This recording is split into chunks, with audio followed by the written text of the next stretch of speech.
I can tell you there will never be another Chernobyl because that design reactor doesn't function anymore. Well, that's a good thing. So walk us through then the those sorts of accidents that happen. Like what causes those? You mentioned the peaks and valleys of like the power spikes and stuff, and how you'd want it to be flat. You see like in TV shows where things go wrong, there's always like a power spike that like blows the safety thing off the system and then everything explodes. It's usually how that works. But how does that actually work in practice? Like when you're sitting in the Bart Simpson control room, or Homer Simpson, Jesus, man.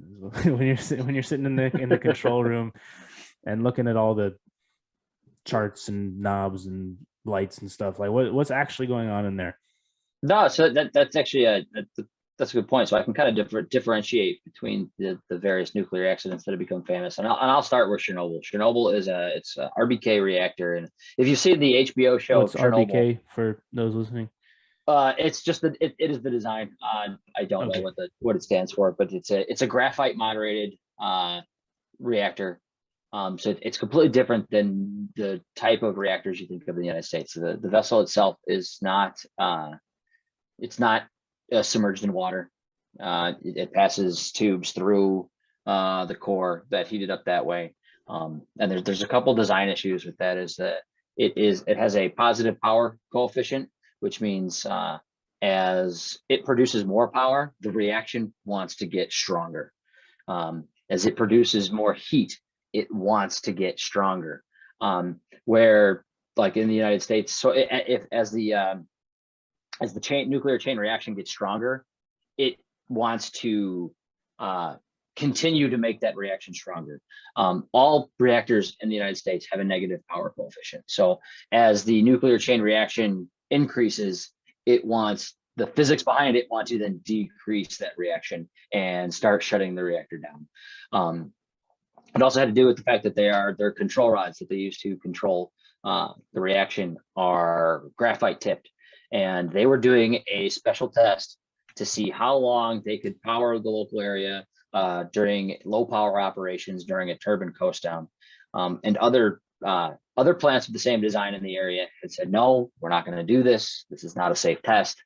And this test had been delayed. But if you look back at the politics of Soviet Russia at the time, the plants weren't run by engineers and scientists. They were run by the party. And so you had someone who wanted to make their way into the Communist Party, said, no, we're going to do this test. It was a politician that made the decision, and they weren't challenged from the operators at the station. There were other stations that denied and said, we're not going to do this test. It's not safe. You had some with political aspirations in this instance, and they said, no, we're going to perform this test. So they had to bypass safety systems to get to a point where they could perform this test, which is a big no-no. And the test was also delayed. And so what they had to do to get the reactor back to its power level that it needed to be, they actually withdrew their control rods all the way out. And so these graphite tips were now exposed. And what happened was they proceeded with the test.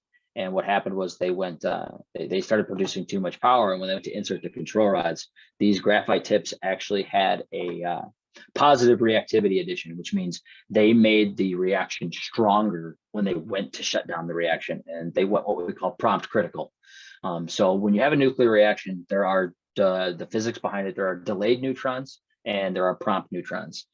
Delayed neutrons occur they're released from the reaction sometime after the initial chain reaction begins. And that's actually what allows us to control a nuclear chain reaction, is those delayed neutrons. If you go prompt critical, your power increase happens exponentially. And so when they inserted these graphite tips, they went prompt critical. And so what happens then is your power production went up exponentially in the course of seconds. And they produced so much power that it overpowered the reactor, and what you saw was an explosion based on going prompt critical. And then to worsen that, since it was a graphite moderated core, graphite has a very violent reaction with water.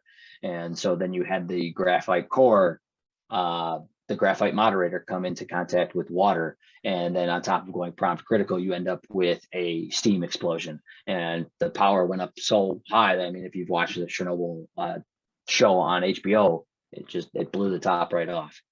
So plants in the United States are not of that design. Regulatory wise, the United States regulates our reactors more than any other country on the planet. We have safety systems in place, and I can tell you the operators like myself, like I said, you're trained 18 months just to get your license and say you were allowed to do this. And most of that training is for accident scenarios that'll never happen. That's what we do in our simulator. They throw stuff. If you think about like the Kobayashi Roo from Star Trek, where they just throw disaster after disaster at you in any hypothetical or unrealistic situation, just to make sure that if that hypothetical happens, you know how to react, you know where to go in your procedures, and you know how to put that plant in a safe condition. And they throw that at us over and over and over and over again. So you're going off muscle memory when these type of things happen. And you'll see. I remember, so when I was a brand new hire, just started as an equipment operator, it takes a year to get qualified as an equipment operator after you get hired. And I had just been qualified, and we took a SCRAM, which is a SCRAM is just that it stands for Safety Control Rod Axeman.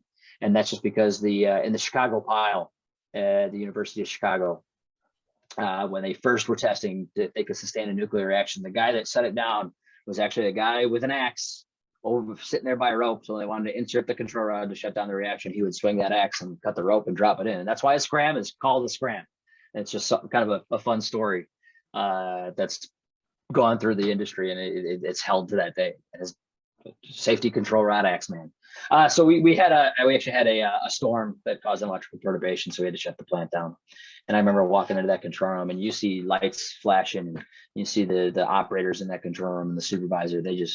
They go, and they know exactly what to do. The guys are already calling out what they're looking at, what they're doing, and that was just for shutting the plant down. I mean, to me, as a brand new operator, I walked in, I was like, whoa, how you get into the training, and it's automatic. And that's to a trained operator at that point, something like that, it's mundane and it's boring, and that's what you want. So if something like that someone walks in and goes, whoa, and these guys are just like, it's a Tuesday, whatever. Yeah. And so one of the best compliments I ever got, my brother is actually in the process of getting his license right now. And he walked into his first simulator set and kind of got a demonstration. And he called me on his way. He was like, Steve, I had no idea what you did, but I have a huge respect for what you do now. It's just to know that these guys are trained to the level, like you think like Navy SEALs are trained for like military action. That's what these operators are trained for as a parallel when it comes to how to run these plants. And then, so I guess the next big one that everybody talks about is Fukushima. And so what you had happen there, and that is a design. We do have reactors like that in the United States, but I can tell you the way they ran those plants in Japan is there's not a perfect parallel to how we run the plants in the United States. Our regulatory body has much more teeth. They will shut you down, when they have shut plants down in the past for violations. And the Japanese regulatory body just didn't have those teeth to govern them. And so you had the largest tsunami that that part of the planet has ever seen. And so these plants were rated for whatever size tsunami, I can't remember the size of it. And you had a tsunami that was multiples stronger than that, with a higher wave.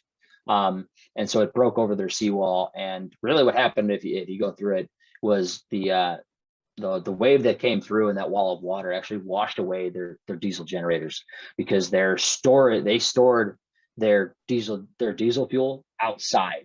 And so if you think about it, like I could only imagine that would be like here in the Midwest, storing our diesel fuel outside when we can experience tornadoes. I can tell you, like in the Midwest plants, all of our diesel fuel is stored underground in essentially a giant concrete structure. And they had been told, their regulators had said, hey, you need to move it. You need to make your seawall higher, and you need to change the storage location. You're storing your diesel fuel underwater, essentially. And so, but they're like, it's we'll never see a tsunami that big. Well, we did. And actually, the earthquake, the plants all operated phenomenally on the earthquake, a higher than design basis earthquake. And every single one of those plants weathered that earthquake just fine. It was the tsunami that caused the ultimate destruction. And then there were politics involved. From my understanding, they needed to vent their containment because everybody remembers the explosion that happened at Fukushima. And when you see the and what that was a hydrogen explosion. And I'll never forget, I remember Bill Nye the Science Guy was on like MSNBC or CNN or something like that, and he mentioned that like hydrogen is not a byproduct of nuclear power. That's not what happened. And I actually lost a lot of respect for Bill Nye that day, because hydrogen absolutely is a byproduct of a nuclear reaction. It's the hydrolysis of water. And because they were running so long without electricity, what happened was you uncover fuel and the temperatures get so high, you end up with a couple of reactions that you actually get hydrogen production from the hydrolysis of water. So you're breaking down those water molecules. And then there's a zircaloy. The fuel rods have zirconium in them. And when zirconium hits high temperatures, the zirconium alloy will release hydrogen. And what really was the case there is they needed to vent their containment to atmosphere.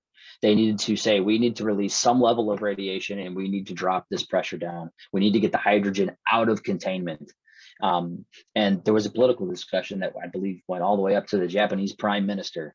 And they were like, no, you're not venting these. You're not going to vent these. And what happened was you had a hydrogen explosion because of that, because they would not vent their containments. And I can tell you all the emergency procedures for the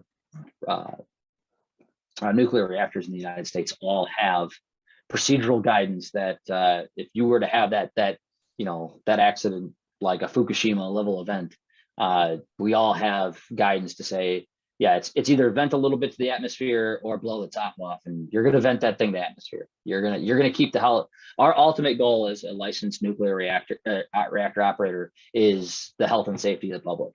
My company cannot come down and tell me what to do. I have the license.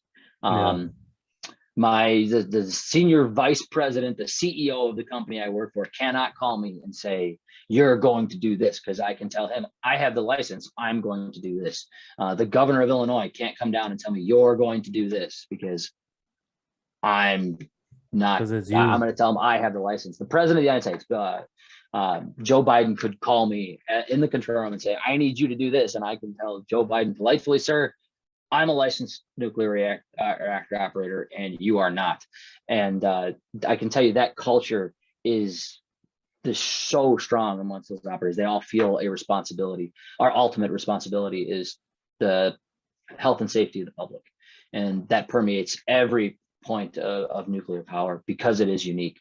And that culture, along with the regulation and the procedures we have in place, separate the nuclear industry in the United States from the nuclear industry in other places of the world where you've seen these accidents.